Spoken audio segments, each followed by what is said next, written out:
Good morning, sports fans. You're listening to 96.9 FM WHYR LP, Baton Rouge Community Radio. This is Eric Hatfield along with Coach Perry Daniels, and we are here to bring you the latest, the greatest, the best, and the most entertaining in high school, college, and professional sports. You are listening to Louisiana All-American Sports.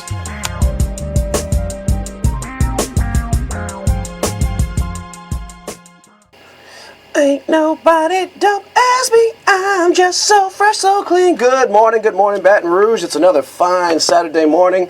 Here, a gorgeous day in the capital city.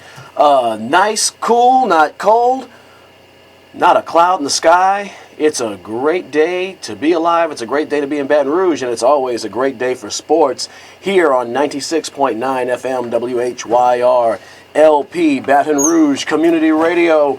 This is Eric Hatfield, and I'm in the building with Coach Perry Daniels, and we've got a whole hour full of sports. We, of course, will have some high school action. We have college action and pro, and we cannot forget about professional football, as it's a very big weekend coming up. Very big weekend for professional football. Yes, sir. We have the AFC and NFC Championship games coming up, and we will be discussing that at length. Some might say ad nauseum here on 96.9 FM. 225-343-9927 if you'd like to get in on the conversation with Coach Perry Daniels and myself. Again, that's area code 225-343-9927. So we will launch right in with some high school action. Last night on Louisiana All-AmericanSports.com, we brought to you the Christian Life Academy Crusaders at the Belaire Bengals at the Cage at Belaire High School. Interesting game. Christian Life Academy, as far as the smaller schools go, is always consistent. They always have good, talented players, good kids. Coach Dale had them revved up. They jumped out to a 12-point lead in the first quarter, and then those Bengals came roaring back in the second quarter, ripping that lead from the grasp of the Crusaders and going into the halftime with a 1-point lead, 33-32. But in the third quarter, Jonathan Stove, who is, I guess you call him a small forward, but he's a big kid, and really good paint presence, good post presence, and he really started to take the game over for his team in the third quarter. And then by the fourth quarter, they just blew the Bengals' wheels off. Final score was 84-64, if I recall. Interesting comment that I made, and you can certainly see the upload on Louisiana All-AmericanSports.com later today. The Bengals scored 64 points. I mean, that's a pretty healthy score for a high school team.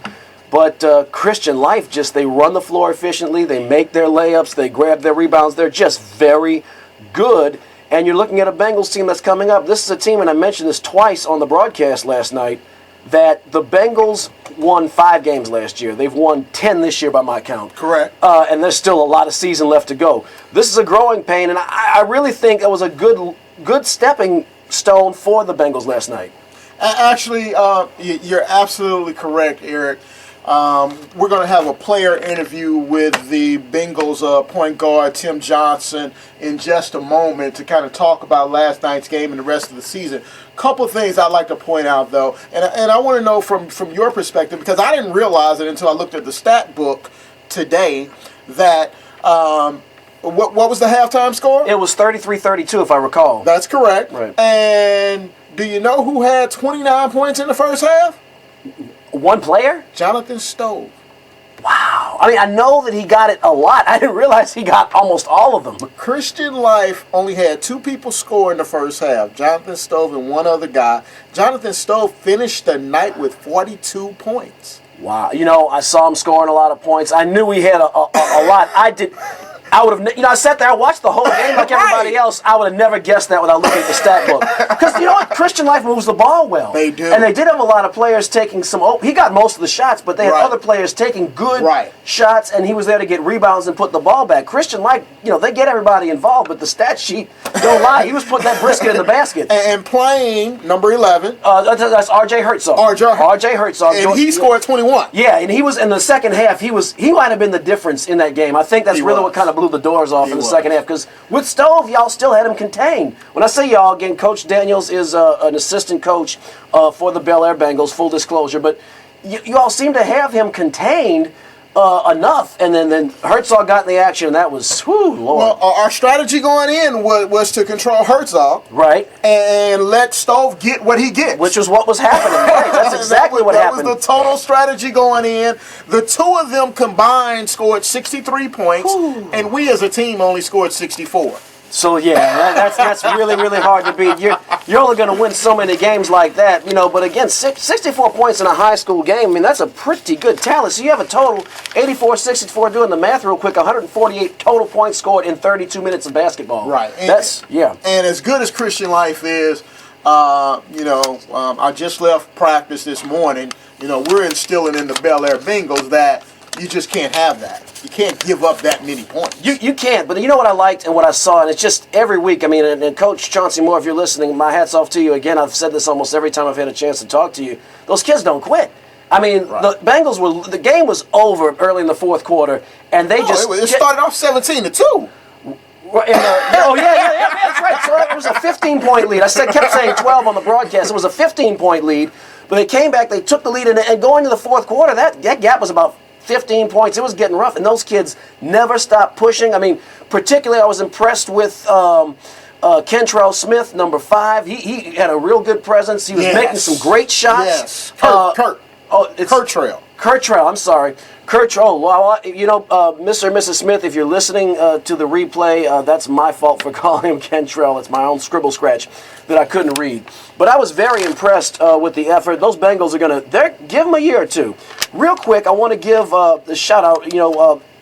Some listeners contacted me and said, hey, listen to the show.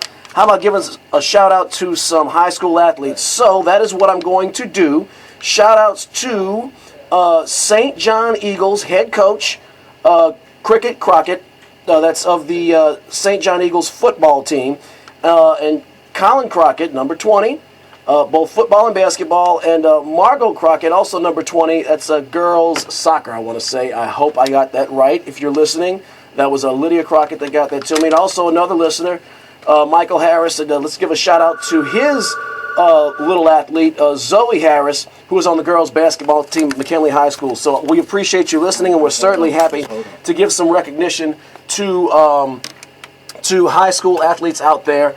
And thank you very much for listening. And we appreciate you guys listening, man. That's awesome that they approached you, Eric. We now have a junior guard, Tim Johnson, on the phone for the Belaire Bengals to discuss last night's game and the Bengals season. Tim, are you there? Yes, sir. All right. Hey, Tim, we've just informed our listeners about last night's contest. What were your thoughts about it?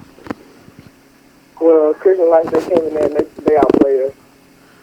They outplayed you. Yes, you're absolutely right. Tell me this.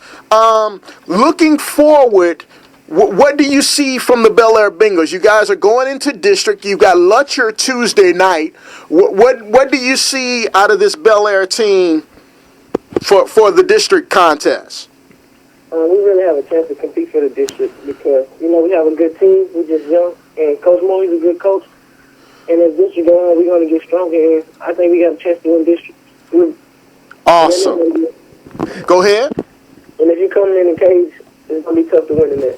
It's going to be tough to win in the cage. I like to hear that, son. It was, Tim. This is Eric Hatfield with Louisiana AllAmericanSports.com. I'm the guy with the microphone who's been on the sideline a couple of times. Look, you guys play very inspired ball at home. You guys took on a really, really good Christian Life team and kind of had them on the run for quite a while. Your play in particular, I've noticed you have a high energy style of play and you have a real nose for the ball and you're really good at moving the ball. Now my questions to you, not having followed Belaire until this season, was that kind of your game last year? And what parts of your game changed between last year to this year to kind of bring out some of that your high energy? Well, last year I wasn't a part of the varsity team. Mm-hmm. So this year, when Coach Moore came in, he gave me a shot. So when he gave me a shot, I took it as an opportunity, and every time I get a chance to sit on the court, I go out there, Yeah, I'm sorry, go ahead. I go out there and I show up for my team. What things do you guys go over in practice that prepares you for these games? I mean, for example, y'all played Christian Life very tough last night for, 2.5 quarters before they just started kind of, going to their big guys and muscling a little bit. You all beat Southern Lab after having a lead, losing it, then coming back in the fourth quarter. What do you all do in practice that enables you all to stay in these games against teams that can sometimes be more physically imposing and have more experience playing together as a varsity squad? Well, at practice, we go at each other a lot, and Coach, we got this thing that we call situation. Mm-hmm. He puts us down. We have 2 minutes on the clock. We have to fight back in the game. We go against the JV players every now and then, but at practice, we go against each other. Our series is very tense. Good. Hey, one last question, man. Two last questions. Let's talk a little bit about your opponent last night. What are your thoughts regarding Jonathan Stowe? Jonathan, he's a good player. He's very aggressive. I'm not gonna take nothing away from him and his team. They came in there and they was ready to play tonight. They just a better team that night. All right. And lastly, let's talk a little bit about your teammates and your expectations for some of them. Our team, just getting a new head coach is kind of different because of what we used to last year. But, coach wants so much for us, and it's like every now and then we tend to go backwards. Right. He just try to keep us trucking forward. Well, Tim, getting out here. Tim, but tell me specifically, name me some more of your teammates and some of the contributions that they make and you expect out of them. So Kurt, he's like one of the scorers. That's Kurt. It's Kurt. We have Rydell. We have Terrence, Darius, and Terrence West and Terrence Johnson. Okay. All right, man. Well, look, hey, I know you just got off the basketball court. You had a rough practice this morning. I really appreciate you taking the time to speak to the listeners on the Louisiana All-American Sports Radio Show. We really appreciate that, and good luck to you for the rest of the season, Tim. Thank you. All right. Good kid. And I'll tell you what, you can, we say this over and over and over and over and over again on the show that teams are often a reflection of their coach at every level. And I'll tell you what, just knowing that they only had 5 wins last year and then watching them this year and kind of listening to Tim in that conversation, you could tell that the right seeds are being planted to move that team and those young men in the right direction. Awesome. So do we have any more high school scores that jumped off the page? I do know that the McKinley Panthers on Thursday night extracted a little revenge. Last year, 2013, the Madison Prep Academy Chargers, who would go on to become Class B champions, went into the reigning runner-ups in 5A, McKinley, and put a whooping on them in their own building. Of course, they were without a key player. Well, Thursday night, the Panthers extracted a little revenge, winning, it was 42-40, was that the final score? 40. And putting on Madison Prep. Of course, Madison Prep wasn't going to make it easy. I mean, you go into a big 5A school like that, and of course they are sans Jarrell Martin this year. Madison Prep is nothing to mess with, but good job by the Panthers squeezing out a little measure of satisfaction. That's their second time this year beating Madison Prep. And the game Thursday night was not at McKinley. They moved it to BRCC. Oh, yeah. Oh, wow. Because of the crowd. Wow. How about that? So that explains a lot because, that game originally was slated to be on Louisiana All-AmericanSports.com last night. Coach Dotson got in touch with me a day before and said it was moved to Thursday. So I kind of figured it had something to do with venue or logistics. And, yeah, those are some logistics. Madison Prep and McKinley both can draw some crowds. That's exactly right. And they're two of the top teams in the area. Right. And they played a really close game Thursday night. Yeah, so they gave the folks their money's worth. That's right. So good luck to both of those teams. I've been on both of those staffs. Right. At both schools. So we just wish both of them luck moving forward. We've got some other high school action last night. Let's start off with the Port Allen Pelicans. They went into U High last night, Eric, and came out with the W. That's impressive. You know, I'll tell you what, the Port Allen Pelicans have almost become a featured act on LouisianaAllAmericanSports.com. We'll have them also coming up on Tuesday night. We'll be carrying them 7 o'clock. You can see the Pelicans on Tuesday in a district contest. The Pelicans are playing. I'll tell you what, Perry, I don't want to get too far ahead, but they look like a team that has a shot to go deep in the LHSAA playoffs right now, the way they're playing basketball. We mentioned it on the broadcast the other night. They are built really well. They are. They are tall. They are quick. They can shoot. They can defend. If they just knock down free throws and limit turnovers, which obviously they did last night. Right. Playing against top-ranked U-High. Right. These guys are for real. And you want to talk about a confidence booster. I think the Pelicans are a team to keep your eye on is it 3A? 3A. Team to keep your eye on in 3A. They look really, really good. The final score of that game was 62-57, and the Nick Parker report. Nick Parker led all scorers with 23 points last night. Wade Sims, son of former LSU power forward Wayne Sims, also scored 23 points. He plays for the U-High Cubs. Wow, good mano-a-mano action. Right. But, Nick Parker's got all those teammates who can also fill it up. They sure do. I mean, Nick Parker scored 2 points, 3 points, and his teammates have jumped in and they've still won with big margins. I mean, Coach Brandon Ricard has got those guys playing excellent team basketball. Keep your eyes on them. Yeah, Telson Allen finished with 14 and Nigel Allen finished with 10. All right. St. Michael beat Tara 68-54. White Castle beat St. John, and West Feliciana beat Baker. Parkview Baptist beat Glen Oaks 71-55. The West Feliciana Baker score was 75-54. And Dunham went into Episcopal last night in a battle of 2A giants, and Dunham comes out with the victory to take the early lead in that district. Dunham is always up there. Yes. Well, I guess that will conclude our high school report for this morning. Coming up on Louisiana All-American Sports, we're going to talk a little college basketball. We have some good matchups coming up today. We got to talk about our LSU Tigers. That helter-skelter, Jekyll and Hyde kind of. We'll talk about the LSU Tigers. That's about all I can say. And of course, we're going to talk about the National Football League as we have its championship Sunday tomorrow with the AFC and NFC Championship games coming up. 343-9927, area code 225-343-9927. If you'd like to get in on the conversation, you are listening to Louisiana All-American Sports on 96.9 WHYR LP, Baton Rouge Community Radio. We'll be back in about 90 seconds. Pointed willows, weeping willows. Boy, that brings back some memories. Sean Brown, Rappin' Duke. The Rappin' Duke. Pilgrim.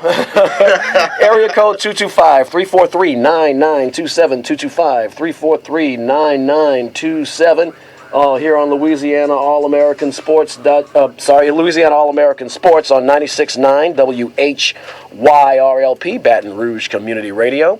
Let's go ahead and jump into the college game. Let's go ahead on the bluff. Yeah, and the Jaguars on the Bluff are taking on the Arkansas Pine Bluff. And I don't even know their mascot. I forgot what they are too. Go ahead, Perry. I cannot remember what they are either. Right. Well, Arkansas Pine Bluff is 2-1 in the SWAC, 4-11 on the season. The Jaguars are 4-0 in the SWAC, 8-9 on the season. But there may be an issue, Jaguar fans. Christopher Hyder has been lost indefinitely due to a blood clot in his left shoulder, and he's pending surgery to correct the problem. Christopher was the starting point guard for the Jaguars, and now he's no longer going to be available. So speculation is that they're going to move Banks Jr. Traylon Banks to the point guard position and add someone else into that shooting guard position. So we'll see how that works out for the Jaguars. Their game Monday night was canceled up in Mississippi Valley and Itta due to a bomb threat. What? I figured it had to be some Mississippi Valley fan that wanted to give the Devils more practice before they take on the Jaguars. So that ain't right. Yeah, they moved that game. They moved that game to Wednesday, next Wednesday, January the 22nd, in Itta, Mississippi. Wow. What people in Mississippi they leave their emotions on their sleeves. No, you're not coming in. We'll blow it up before you beat us tonight. Oh my goodness. Well, let me say though that the Jaguars are 4-0 in the SWAC, but they've played the bottom tier of the SWAC so far, with the exception of Texas Southern, whose only loss in the SWAC is to the Jaguars. They've beaten Grambling, Jackson State, and Prairie View. Grambling's lost all 4 of their games. Jackson State's lost 3 of their 4, and Prairie View's lost 2 of their 3. So, as good as they look, Jaguar fans, don't get too excited. Don't start booking your SWAC championship or your NCAA tournament reservations just yet, because they still have to go to Alabama and play Alabama State and Alabama A&M, both of which only have 1 loss in the SWAC. So good luck to the Jaguars tonight in Arkansas as they take on Arkansas Pine Bluff. Well, going to the other side of town, over to LSU, land of the Tigers. We'll start off with some good news and some bad news. The good news is, as we expected, they went into South Carolina and beat the Gamecocks, even though they let the Gamecocks kind of get a little uncomfortably close in that game, and they were very much in control. Then South Carolina made a run near the end, but LSU was able to squash the Peasant Rebellion and win that game 71-68. And then, we went to go take on the Hottie Toddies in Oxford, Mississippi.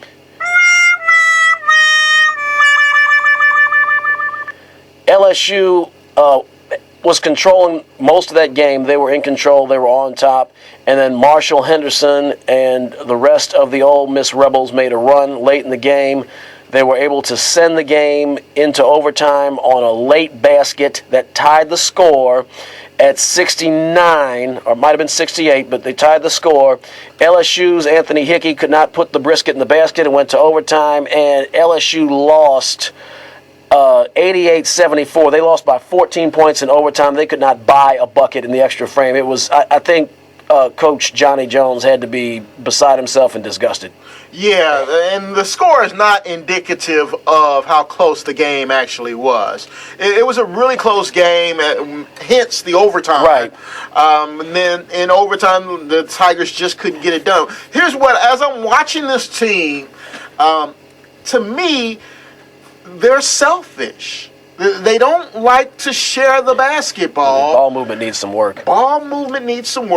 Jarrell Martin, he played well, I thought. Yeah, I thought he was very, and especially considering we talked last week about how in high school his back was to the basket, how he's being asked to play the 3. He did both in that game, and I thought he did a good job. That at the end, though, everybody seemed to have slippery fingers with the ball in the overtime frame. But everyone was trying to go for self and get it done. Right, and the mission is to win the game. You go into overtime, especially on the road in the Southeastern Conference, you want to go out and win. And, you mentioned that the final score as far as the gap wasn't indicative of the game. I would agree with that for the regulation frame, but frankly, Perry, after watching that overtime, that final score is very indicative of how the wheels came on in overtime. You have 5 minutes in overtime to settle the score.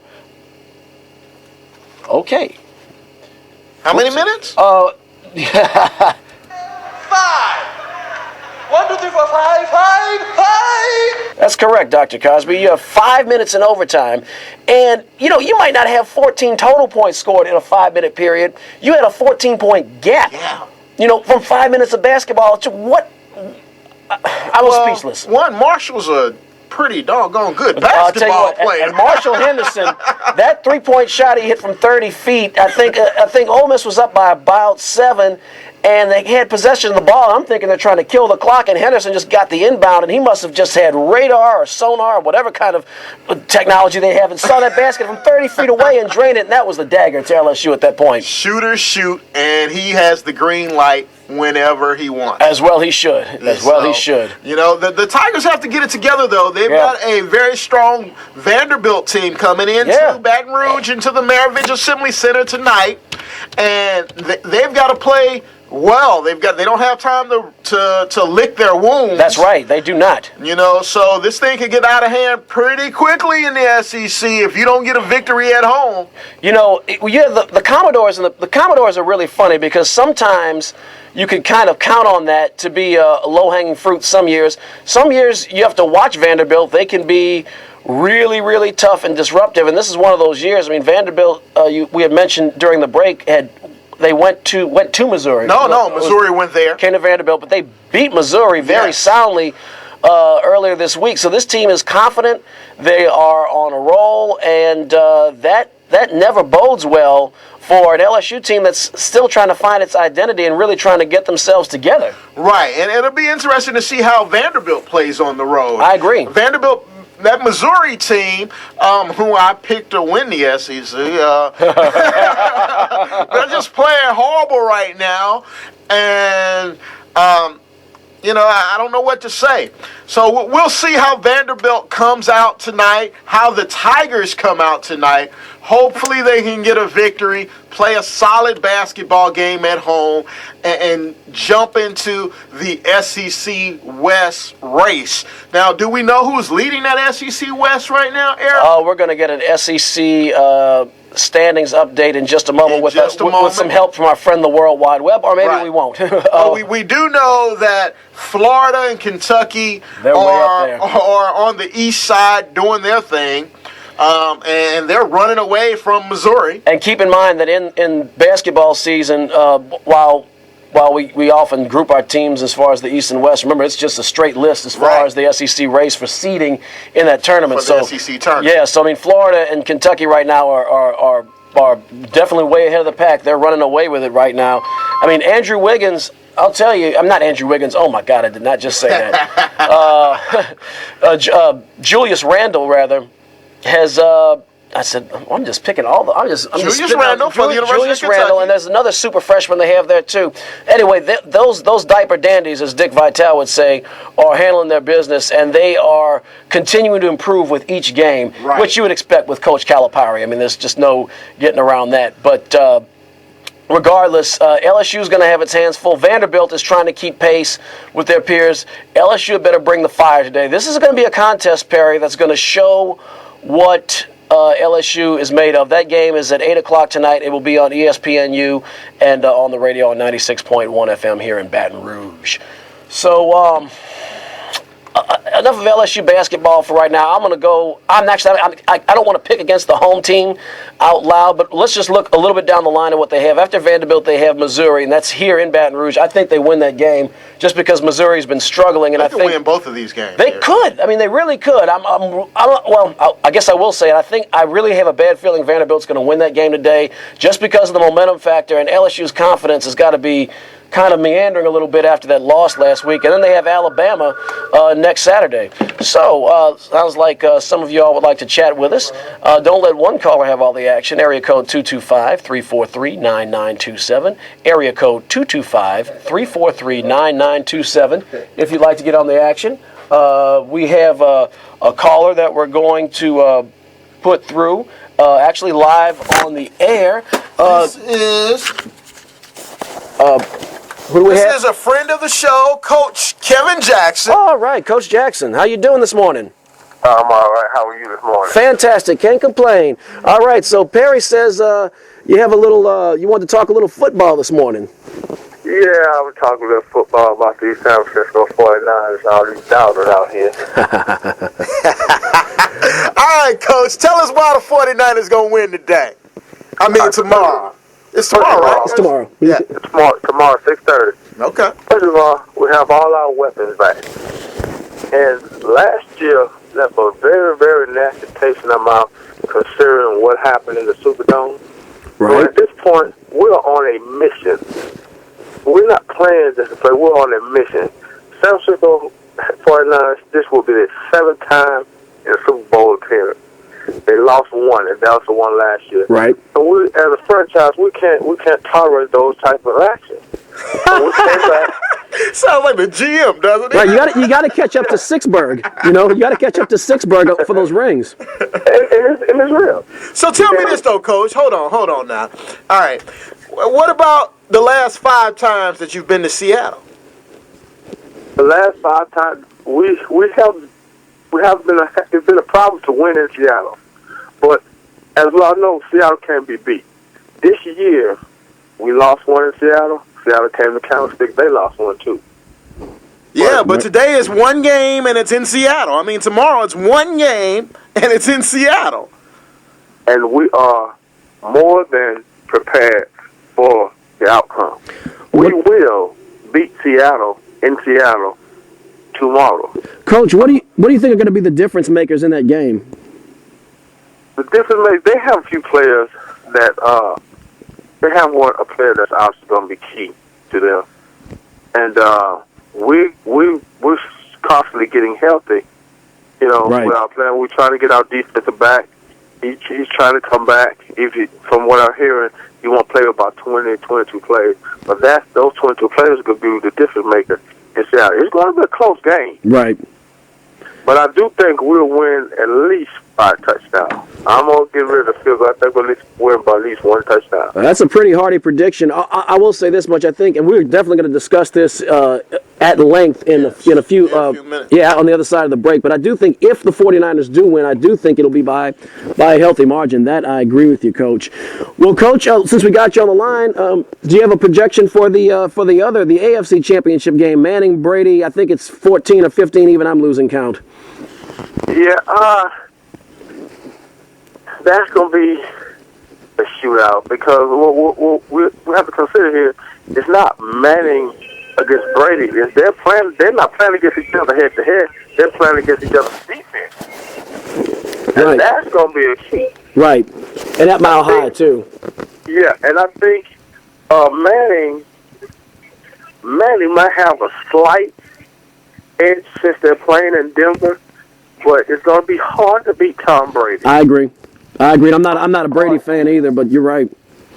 Well, Coach, I appreciate you giving us a few moments of your time this morning. We're going to be up against the break, and on the other side, we will be discussing some gridiron action. But, Coach, thanks as always for calling, and best of luck, of course, up there at White Castle with your guys. Coach Jackson's an assistant on the White Castle football team. Coach, thanks a bunch. No problem. All righty. So that was Coach Kevin Jackson, good friend of the show, also former head coach at Madison Prep Academy, which is kind of where all of our 6 degrees of separation come from between Perry and myself and Coach Jackson and many, many countless others. Coach, we appreciate you listening and appreciate you calling. Very much. We're going to take a very short intermission as we're going to come back on the other side, on the flip side. We're going to talk about some gridiron action. We're going to very briefly talk about some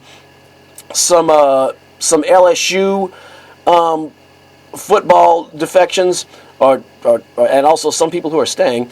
And then finally, we're going to get down and talk about the National Football League and I just love saying that, and the championship games coming up. Really quick, we wanted to get in. There's some good college basketball action on this afternoon. The Pittsburgh Panthers in the ACC going out to take on Syracuse. And by the way, I do discuss these games at my blog, The Daily Hat Trick. That's www.thedailyhattrick.com. Pittsburgh's going to Syracuse. The Panthers are off to a 16-1 start. None against ranked competition, though, which is why they're only ranked 22. The Syracuse Orange have blown the doors off of just about every opponent that they have. Lamar Patterson, Pittsburgh's senior forward, is a guy to look out for. 18 points a game, 5 rebounds. And, of course, C.J. Fair, we're talking about him almost every week. For Syracuse, the senior, he's playing lights out. They're in the Carrier Dome. I'll just go on record and say I expect the Orange to win that game and win it big. I'll believe they're going to lose in the Carrier Dome when I see it with my own 2 eyes. Right, I'm with you on that one. Also, we have the Oklahoma State Cowboys going to play the Kansas Jayhawks, who are now ranked number 15, Oklahoma State number 9. It's going to be the Marcus Smart show versus the Andrew Wiggins show. Marcus Smart, the sophomore guard, came back much to the delight of the OSU coaching staff. He's averaging 18 points a game, 6 rebounds from the guard position, and 4 assists. And, of course, Andrew Wiggins, who you might be tired of hearing about by now, averaging 16 and 6. Kansas bumped up their rank last week. They knocked off Kansas State, who was ranked number 25, and, of course, they beat Iowa State when I was talking about DeAndre Big Daddy Kane, and I might really be the kiss of death, Perry, because I'm really starting to believe that now. First of all, I torpedoed Texas Tech's season single-handedly. They have not won a football game since I mentioned that on the air. And now I briefly talked about Wisconsin, how they were doing well. They lost their first game last week. And then Iowa State lost 2 games. And then that afternoon, about an hour after we left the show, I was watching Oklahoma and Iowa State. And then DeAndre Kane was injured, missed the last few minutes of the game. He did come back. He did play against Kansas on Wednesday, and they got beaten by about 7 points. And the Jayhawks were in control of that game the entire time in Iowa State's building. So coaches might start writing and emailing me telling me to not give them their support. They just may, Eric. They just may. And one more game, another Big 12 game. Big 12's got some good matchups. The Baylor Bears did fall to number 12. They'll be hosting the Oklahoma Sooners, who climbed into the ranks, the top 25 on the strength of that win over Iowa State last week. Cameron Clark was kind of vanished against Kansas State, though, earlier this week, and so they might get, he can't. They did win the game, but Cameron Clark went poof. So that can't happen against Baylor. Baylor is too powerful and plays too strong in the paint. So, Cameron Clark's got to be in that game this week. There's no getting around that. Corey Jefferson, Baylor's got a lot of physically imposing guys. The guy who stands out the most to me is their senior forward, Corey Jefferson, averaging 13 points, 8 rebounds, and 2 blocks a game. But really, everybody on that floor can play some great defense. I've got Baylor in this contest. So, go ahead, Perry. All right, I just wanted to, before we went to break, I wanted to hit on 2 more high school things that I missed. One, Dontrell Hilliard, the running back for Scotlandville, yeah, signed with the Tulane Green Wave last week. Wow, good pickup for the Green Wave. Great pickup for the Green Wave. Great for that's going to get a good education there, too. Great for that young man. Yes. I'm happy for him. Yes. And Louisiana future high school Hall of Fame coach Kenny Gilliott has retired. PVB, right? Parkview Baptist. Wow. He has coached his last football game. How about that? Finishes with a record of 175 and 41, 4 state championships, 1 runner-up. He has 50 former players play college football. Oh, my God. He has 2 former players make it to the NFL, and 21 of his former players are now coaches. What else can you say? That's awesome. I met Coach Gilliott. I had the pleasure of meeting him once when we covered Parkview Baptist as they visited our friends in West Baton Rouge at Port Allen, and I chatted with him for a little bit. Nice guy. He's an older gentleman, obviously. He's been coaching forever, but I could definitely see he's just great with people, and I'm glad I got to meet him while he was still a coach. Before the legacy and the legend was over. So, congrats, Coach Gilliott. I hope you enjoy your retirement. You've definitely done a lot to contribute to the lives of people here in the Baton Rouge area. So we're going to go to a very short intermission, and on the other side, we're going to come back with the gridiron, including the championship Sunday of the National Football League. Area code 225-343-9927. 225-343-9927. 17 minutes. I remember parties out in the park. If you're ever in a fight and you're meeting one of us, break out before you get bum rushed at the Wild Wild West. It's going to be in the Wild Wild NFC West, San Francisco and Seattle. That is going to be an epic matchup. We're going to talk about that. Meanwhile, we're going to put ourselves on the line like we always do every week and talk about where we went right and where we went wrong. It is this week's I Told You So, and following I Told You So, we will have the National Football League. And coming up in about 16 minutes, we have Noel Jackson, Music Satisfaction, coming up at 12 noon here on WHYR.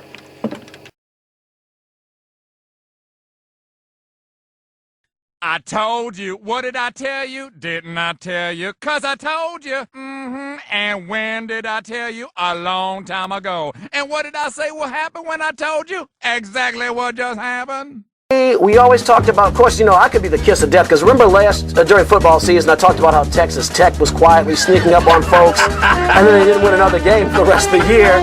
There are two teams I want to talk about that are quietly sneaking up on folks. Wisconsin right now is 16-0. Coach Bo Ryan. Now, Wisconsin's played some good basketball before. They've often been ranked, but right now they're unbeaten. They're like barn burners right now.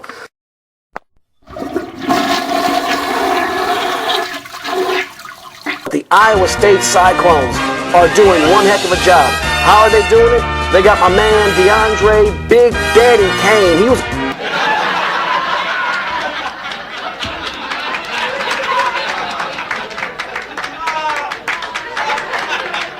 I'm going to go on record and pick the Cyclones to beat the Kansas Jayhawks on Monday night. You heard it here first on Louisiana All-American Sports.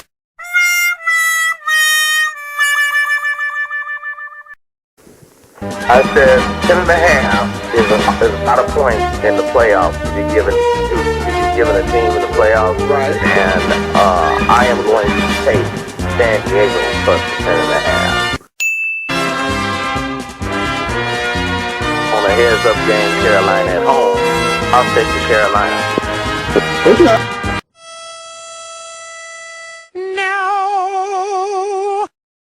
Carolina. Okay. All right. Take Carolina in a pick'em game. Yep.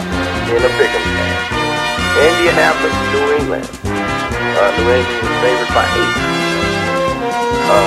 I will take New England 8 at home. 10.5 in this game. Okay. I know Seattle is the best home team in the league. And like I said, 10.5 is a lot of points in the playoffs. So I am going to take the Saints plus the 10.5. Look, Perry, the Saints have a tough matchup going to Seattle where they got crushed earlier. I don't think the embarrassment like they suffered on Monday Night Football is going to be repeated, but Seattle's just got such a great defense. The Saints have so many injuries on defense, and I agree with the fix. I do think 10.5 points in a playoff game is that's a lot. And but Perry, I don't know. I think the dream might be over right here. We have Noel Jackson. Music satisfaction. I think it will come down to the last possession, and the Seahawks will be victorious. They needed a little luck last week, pulling off the second greatest comeback in NFL history, a 28-point comeback at home against the Kansas City Chiefs. Shame on him, but Andrew's luck is going to run out. Don't think it's going to happen on the road at Foxborough. No, neither do I. I think the Patriots will win. That's right, because I'll tell you what, Barry, y'all might have me committed. Y'all might think I'm smoking rope.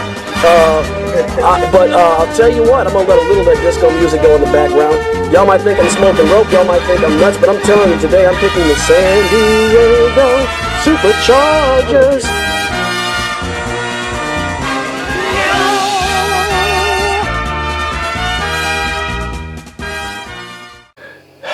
Chargers, San Diego. I am definitely. I think Mike McCoy might have sent me a nasty email under an anonymous handle. A lot of coaches are going to be not too happy with me if they start catching wind of my votes of confidence. Area code 225-343-9927. 225-343-9927. As we're going to jump into the National Football League, we have the AFC and NFC Championship games coming up tomorrow afternoon. I'm going to start off and lead us off anyway with the late game, and that's going to be the contest in the Wild Wild West as we have the San Francisco 49ers up there in Northern California, and they will be traveling to face the Seattle Seahawks, the winners of the NFC West Division in 2013. Let's get a little theme music going here. So we have the 49ers who went in the regular season.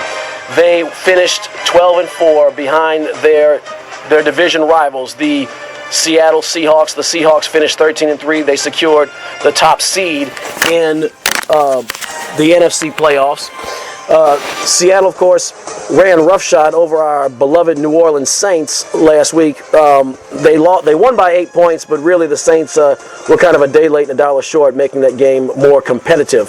So the 49ers, on the other hand, took the hard road to travel. They went to the frozen tundra of Lambeau Field. They beat the Green Bay Packers in an Arctic event, and then they went on the road to Carolina, much milder weather conditions last week, and they defeated the Carolina Panthers very handily on their own turf. Carolina's got some growing pains, and they definitely began to experience them last week.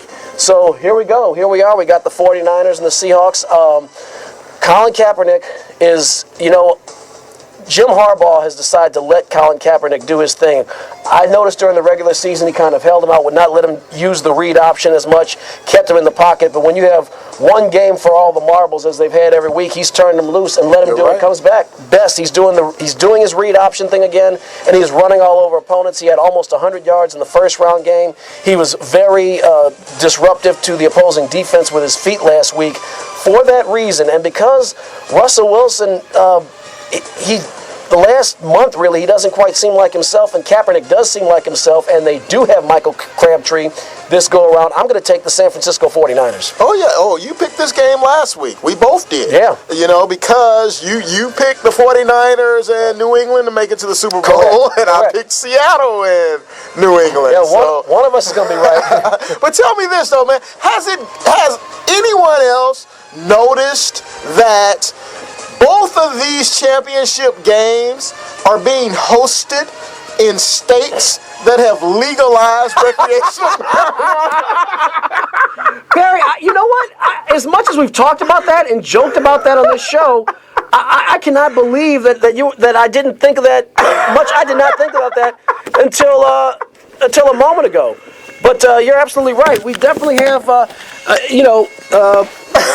a little wacky tobacco action that could be going on there. I think the fans might be a conspiracy by the NFL to get the fans happy, to get the munchies, start purchasing some more concessions.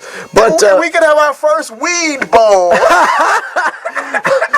Remember the Pool Weed Eater Independence Bowl? Yes. This could be the Weed Smoker Bowl. If Denver and Seattle make it to New York, it's going to be something. That's going to be, I'll tell you what, the New York State Police are going to be on high alert. High alert. Oh, boy. All right, so let me get back to my conversation about the game. But I just found that interesting. That's a trip. So, what do we got? Seattle, even without Percy Harvin, who's out this week due to his concussion. Right. I think that at home, they remind me a lot of the Saints at home. Right. They just play really, really well. And that 12th man is a fool. It's no joke. I noticed some guys, I think it was Navarro Bowman and Patrick Willis were giving interviews earlier. I think Bowman said he was sick of hearing of the 12th man. He's going to be really sick of hearing it tomorrow afternoon. I know, so they better get ready. They're going to be loud. Yeah. They're going to be loud. So I think Seattle comes away with the victory here due to their running game, due to the aggressiveness of their defense, the way that they play those cornerbacks, that secondary, who the Saints felt were playing illegally. Right, they were playing aggressive, but they're going to get the home cooking. They're going to get the home cook. Most guys go to the home team, It happens. Richard Sherman and Earl Thomas, those guys can play some ball, man. Hey, and as appreciative as I am to Coach Jackson, who gave me my first coordinator job, Coach, I think you're looking at it through jaded eyes here. So, if San Francisco can play a mistake-free game, they have a chance. But that is the only way that they have a chance. They have to. They're capable of it, but they have not done it in Seattle yet. And the reason I'm picking the 49ers, I just think the the scales have tipped just enough, and particularly the momentum in the playoffs. The NFL playoffs are all about getting hot, and I think the momentum is tipped ever so slightly. We'll find out, though. Only one of us can be correct on that one. And then we have, of course, a big game coming up.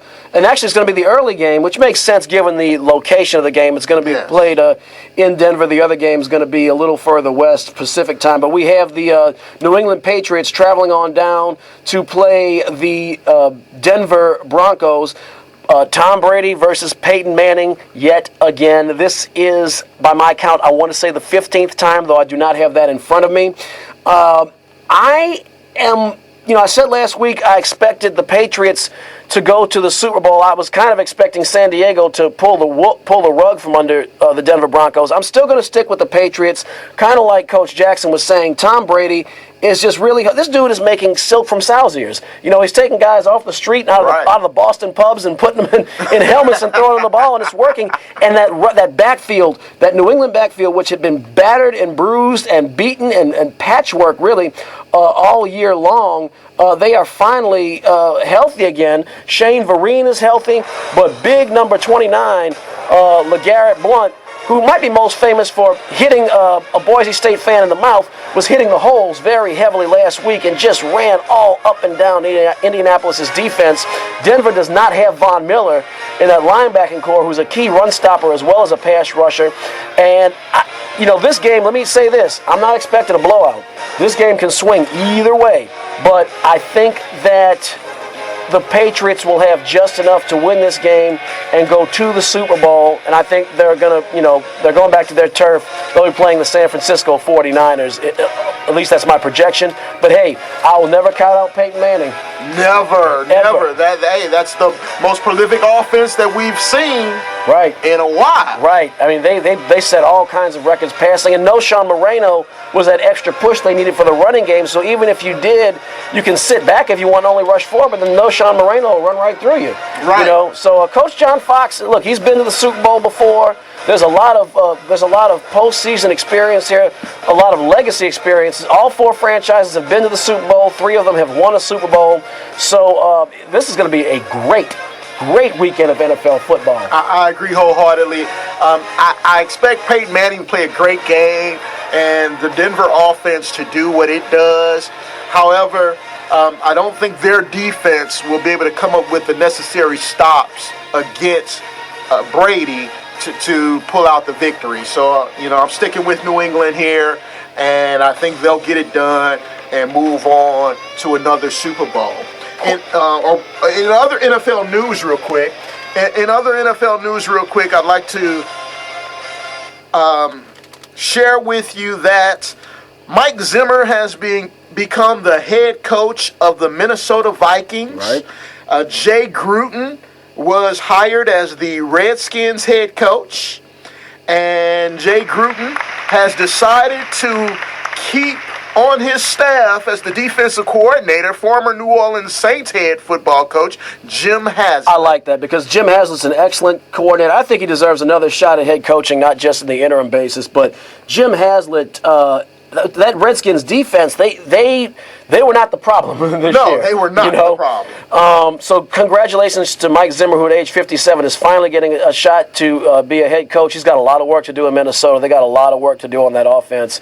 But congrats to him. And I think they've got the right guy there in D.C. with Coach Gruden. Comes from some good stock. Ken Wissenhunt hired as the Tennessee Titans head football coach. I like that. That's the AFC South is going to become competitive overnight. You got Bill O'Brien down in Houston. Houston has a lot of talent everywhere but under center, so I think with the right quarterback, they could be right in the mix next year. And Ken Wissenhunt is an excellent offensive mind, and that's where they need some help. I think Chris Johnson, the running back who expressed some displeasure at the Titans' offensive scheme, said he was wasting his peak years there. I think he's going to be very, very happy with what Coach Wissenhunt brings to the table. Another NFL story that is a little on the lighter side. New York Jets tight end Kellen Winslow Jr., a.k.a. K2, a.k.a. the Soldier, a.k.a. the Private. He was found outside of a Target.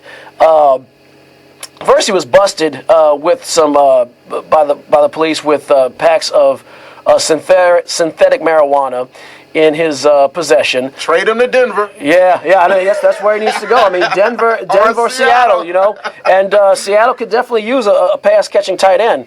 But then making matters worse, he was in his Cadillac Escalade, and I'm going to put this very, very delicately so only the adults will know what I'm saying. He was engaging in self-gratification, according to this witness. Really? Right outside of Target. He told the police he was just changing his pants because he was getting ready to go to Boston Market. I'm like, what, they're going to tell you if you wear that suit here, you're not welcome? They're going to have like a doorman at Boston Market? Wow. And there were also, the police found 2 containers of petroleum jelly in the console. Not grape or strawberry jelly, but that other variety. And I'm just like, you're changing your pants to go to Boston Market, really? I mean, you know, like the Boston Market guy won't take your business if you're too fancily dressed. Hey, folks, we're out of time. That's the end of the Louisiana All-American radio show, All-American Sports radio show. And we are going to transition to Noel Jackson Music Satisfaction. ADT, JNS, love you. And as we always say, have a good afternoon. All